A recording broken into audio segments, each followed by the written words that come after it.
130년 전 청나라와 일본이 맞붙었던 전쟁입니다. 청일전쟁입니다. 이 땅 조선에서 조선과 아시아의 미래를 두고 쟁패했던 바로 그 전쟁.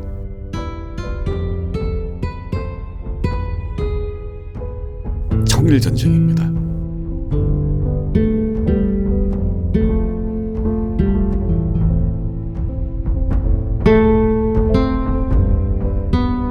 여러분 안녕하십니까. 땅의 역사 박종일입니다. 오늘 다시 청일전쟁 이야기입니다. 세 번째 이야기입니다. 어느 나라든 어느 조직이든 마지막에 접어들 때는 징조가 있습니다. 그게 바로 부패입니다. 무능해서가 아니라 부패에서 망하는 겁니다. 부패로 인해서 청나라는 대참패를 할 수밖에 없었죠. 군함 만들 돈으로 청황실은 서태후 환갑잔치를 벌였습니다. 운명의 청일전쟁, 부패가 초래한 청나라의 대참패 이야기입니다.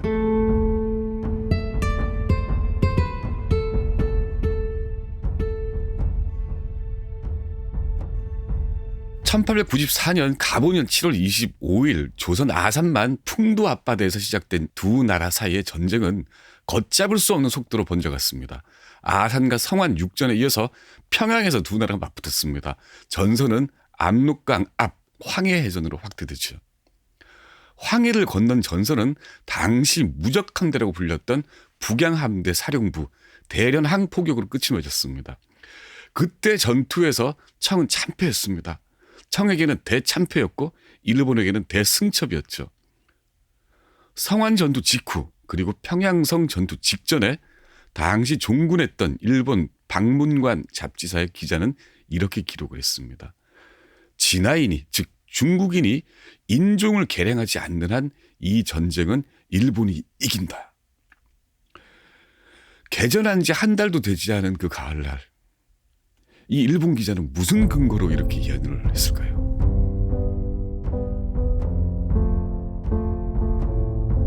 북양함대가 공식 출범하기 전인 1886년 8월 10일입니다. 북양함대가 일본 나가사키에 입학했습니다. 모두 군함은 6척이었습니다. 목적은 석탄 보충과 선박 수리였죠. 군함 규모가 워낙 커서 중국에는 배들을 수리할 수 있는 시설, 도크가 없었습니다. 입항 사흘째인 8월 12일 미쓰비시 조선소에서 하선한 청나라 수군들이 함께 정박해 있던 일본의 해군 병사들과 패싸움을 벌였습니다. 민간인까지 개입된 이 두 차례 싸움 끝에 청군에는 사상자가 50명이 발생했습니다. 일본 측은 31명이 죽거나 다쳤습니다. 8월 20일 싸움에 대한 협상을 위해서 일본 관리가 청나라 북양함대에 파견됩니다. 그랬더니 이용장이 이렇게 얘기합니다.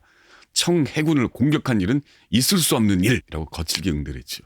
그러니까 굉장히 오만하고 일본을 깔본 겁니다. 일본을 움츠러들었습니다.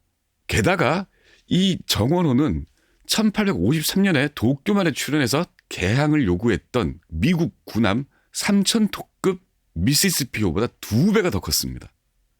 그런 군함이 4척이나 나가사키에 기항해서 난동을 부린 겁니다. 일본 민간인들은 충격을 받았습니다. 큰일 났다. 미국보다 더한 놈들이 나타났다. 이런 얘기죠. 어렵사리 외교적으로 사건은 무마됩니다. 이후에 북양함대는 2차례 더 일본을 방문해서 천조국의 위험을 과시합니다. 그때 북양함대는 아시아 최강이었습니다. 1891년 6월 30일 북양함대가 두 번째 일본을 찾았습니다. 이번에는 연료 수급이 목적이 아니었습니다. 친선이었습니다. 세를 과시하면서 일본과 잘 지내보자라는 공식적인 목적을 띠고 있었죠. 북양함대는 모두 6척으로 구성되어 있었습니다.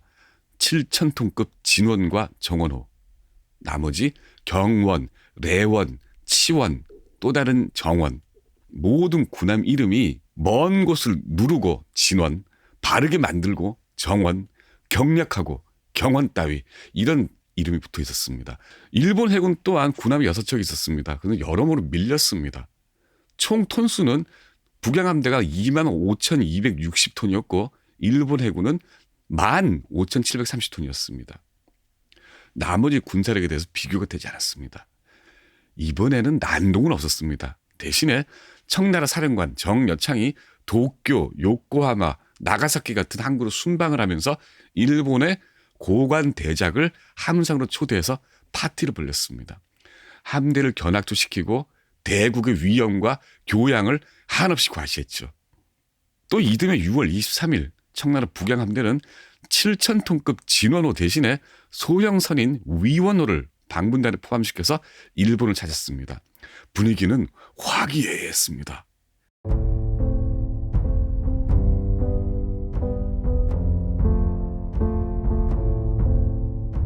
그리고 세월이 흘러서 1894년 압록강 앞바다에서 황해해전이 터졌습니다. 일본 함대는 북양함대 사령선인 정원호 하단에 있는 석탄창고 상층에 있는 양쪽 사관실과 2칸짜리 최상부 선장실을 집중 폭격했습니다. 또 정원호 사령탑을 맹폭격해서 사령관 정여창에게 중상을 입혔습니다. 이 모두가 두 번째 나가사키 기항 때 북양함대가 일본 군부와 관료와 기자들에게 스스로 공개한 군사 기밀이었죠. 세 차례 방일 과정에서 청나라는 흥에 겨워서 함내 구조를 노출하고 치명적인 정보를 일본에 제공해버린 겁니다. 천조국이라는 한물간 오만, 그리고 일본을 그저 먼 곳에 있는 근심거리, 원려로 생각했던 안이한 판단이 초래한 현실이었습니다. 일본은 어땠을까요?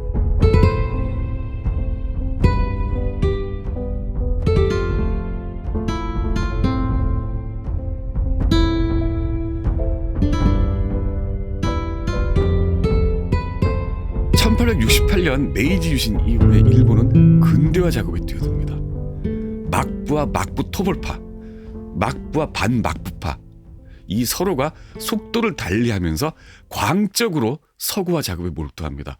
그러니까 막부라고 해서 수구파가 아니었다는 겁니다.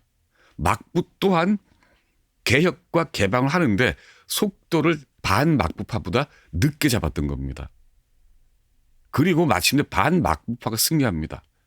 메이지 유신은 일본을 주변 아시아 국가와 전혀 다른 차원으로 올려놨습니다. 1884년 조선에서 갑신정변이 터졌습니다. 정변은 청나라 군사에서 진압됐죠. 그때 원세계가 이끄는 청나라 군사가 조선에 들어와 있었습니다. 이듬해에 일본 내각 총리 대신 이토 히로부미가 청나라 북양 대신 이용장을 만나서 천진 조약을 맺습니다. 천진에서 협상으로 조약을 맺었죠. 내용은 이렇습니다. 한 나라가 조선에 출병하면 다른 나라도 동시 출병한다.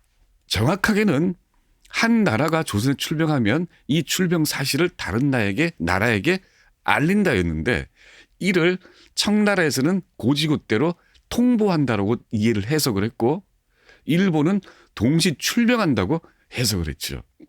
이렇게 해석의 여지를 남겨둔 조약이었습니다. 그때 이토가 이용장에게 이렇게 얘기를 했습니다. 청나라는 진보와 개혁이 필요합니다. 이는 메이지 유신을 이끄는 이토 스스로를 자랑하는 말이기도 했고, 서양 제국주의에 시달리는 동족, 황인종 국가에 대한 충고이기도 했습니다. 경고이기도 했죠. 그리고 9년 뒤 조선의 동학 농민 전쟁이 터집니다. 조선의 실권자였던 고종과 민씨 척족 연합 정권 요청에 의해서 청이 조선으로 출병하죠. 일본이 그 조약을 내밀면서 동시에 출병합니다. 조선에서 청일 전쟁이 터졌습니다. 일본이 이겼습니다. 아시아는 일본 놀이터로 변했습니다. 북양함대가 나가사키에서 자폭 수준으로 공개해버린 군사정보가 일본 승리의 큰 요인이었음은 분명합니다. 하지만 전쟁 전에 청일 양국에서 벌어진 일들을 보면 천하무적인 청나라 해군의 몰락 원인은 1 더하기 1은 2라는 단순한 셈법보다 더 답이 쉽습니다. 청은 자멸했고 일본은 각성한 겁니다.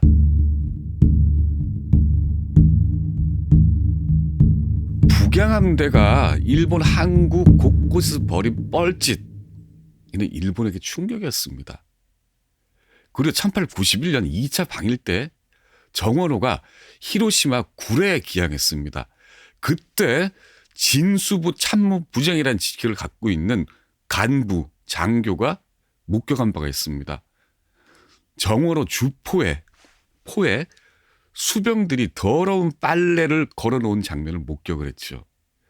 또 함대원 사이에는 도박과 흡연이 만연했습니다. 군복에는 치렁치렁한 소매가 달려 있었고 군화는 헐렁거려서 1, 2만 행군해도 적에게 포로가 될 판이었습니다. 이 일을 목격한, 이러한 말도 안 되는 군기를 목격한 사람이 도고 헤이하치로라는 훗날 일본 해군의 총사령관이 된 장교였습니다. 일본은 저 거대한 철갑선이 던진 충격, 그리고 그 충격 아래에 노출된 헛개비 군기를 놓치지 않았습니다. 이미 1872년 일본은 중국 대륙에 낙선당이라는 조직, 그리고 일청무역연구소라는 조직, 이 두 개 조직을 설립하고 정보 수집에 돌입했었습니다. 낙선당은 5년 뒤에 청국통상총람이라는 두꺼운 보고서를 작성해서 일본 정부에 제출하죠. 이 첩보전에 또 청정부 뻘짓이 포함되어 있었습니다. 무슨 말이냐? 1893년 일본군 참모본부 장교들을 답방 형식으로, 자기네들이 일본을 방문했으니까 그 답방 형식으로 일본군 참모본부 장교들을 초청한 겁니다. 이 사람들을 데리고 무기 제조창인 천진기기국, 군사훈련장인 무비학당을 이잡듯이 둘러보게 만듭니다. 그리고 아무 일도 없었다는 듯이 이 장교들이 귀국합니다. 이 일본 장교들이 내린 결론이 이렇습니다. 숫자로 보면 우리가 참패하겠지만 정신적으로는 우리가 전승한다. 그리고 청나라에 밀리고 있다는 그 숫자 또한 승리하기 위해서 일본은 거국일치로 군사력 증강 작업에 돌입합니다. 북양함대 3차 방일 이듬해 1893년 2월 10일 천황 메이지가 군비 증강을 위해 매년 30만 eng을 하사한다. 강류들 또한 봉급 10%를 각출하다 라고 명합니다. 천황의 명입니다.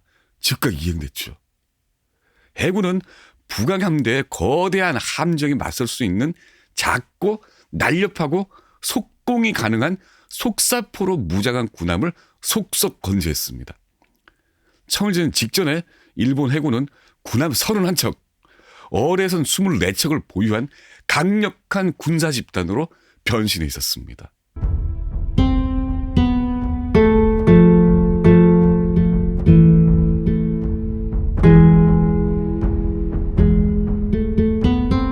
그렇다면 청은 어땠을까요? 그때 청나라 실권자는 서태후였습니다. 서태후는 당시 황제인 광서제 이모였습니다. 이 황제에게 실권이 없었고 모든 권력을 이 서태후가 장악하고 있었죠. 아편전쟁 이후에 청나라 조정은 근대화 전통적인 쇄국 사이에서 분열돼 있었습니다. 서태후를 지지하는 만주족 관료들은 쇄국을 주장했습니다. 한족 관료들은 개방을 지지했습니다. 그 당시 19세기 말에 나라가 살아남기 위해서는 반드시 개방을 해야 했죠. 수구파와 개방파가 타협해서 나온 방책이 중체서용 혹은 동도서기, 서양 기술만 도입하는 개방이었죠. 개방을 주도한 사람은 한족인 북양 대신 이홍장이었습니다. 1860년에 2차 아편전쟁이 터졌습니다. 서구 연합 군사들이 북경까지 진격을 했죠. 그때 궁궐, 청의원이라는 궁궐이 서구 열강 연합군에서 파괴됩니다. 서태후파는 이 청의원을 복원해서 수구파 구심점을 삼으려고 했습니다. 복원공사는 바로 그 자리에 해군 학교를 건립한다는 계획을 명분으로 삼았습니다. 1886년에 청의원이 이화원이라는 이름으로 개칭됩니다. 이 복원공사가 시작이 되죠. 해군학교 건립 예산이 투입이 됩니다.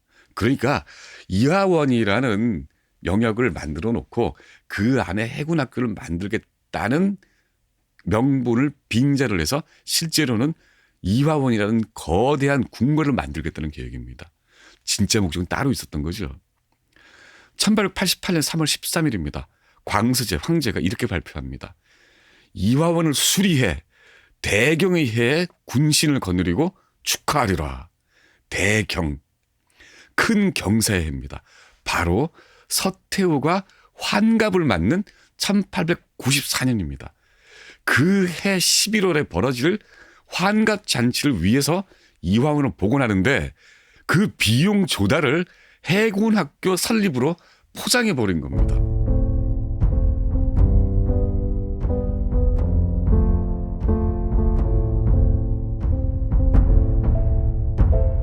황명이 떨어진 그 1888년 북양함대가 독일산 철갑선을 갖추고 공식 창군됩니다. 하지만 이 해군은 260만 냥이라는 거금을 확보해 놓고도 그 이자를 이화원 공사에 투입하도록 규정하는 바람에 원금은 한 푼도 사용하지 못했습니다. 원금을 사용하면 이자가 없어지니까요. 이화원에 있는 곤명호 뱃놀이용으로 소형 선박을 자체 예산으로 제작을 하고 천진에서 이화원을 잇는 철로 그리고 7량짜리 기차를 도입했습니다. 그 돈으로. 1891년에는 100만 냥을 공사자금으로 대여하는 일까지 벌어집니다. 이후로 청일전쟁이 터진 1894년까지 북양함대는 단 한 척의 군함도 단 한 문의 대포도 새로 도입하지 못했습니다. 1893년입니다. 이용장이 일본군과 같은 속사포 12문을 정원호와 진원호에 탑재하게 해달라라고 황제에 주청을 합니다. 설치되지 않았습니다. 전쟁 직전인 1894년 5월 이용장이 상소문을 올립니다. 이렇게 고백을 합니다. 아래에서는 신식 쾌속선을 주문하는데, 아래는 일본을 뜻합니다. 아래에서는 신식 쾌속선을 주문하는데 우리 군은 창건 이후 단 한 척도 증강하지 못했다. 모두 신의 책임이다.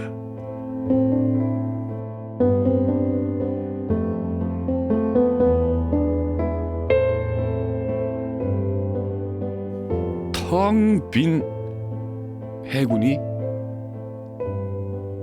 청나라 근해를 방황하는 사이에 일본은 속속 거대한 군단으로 변신했던 겁니다.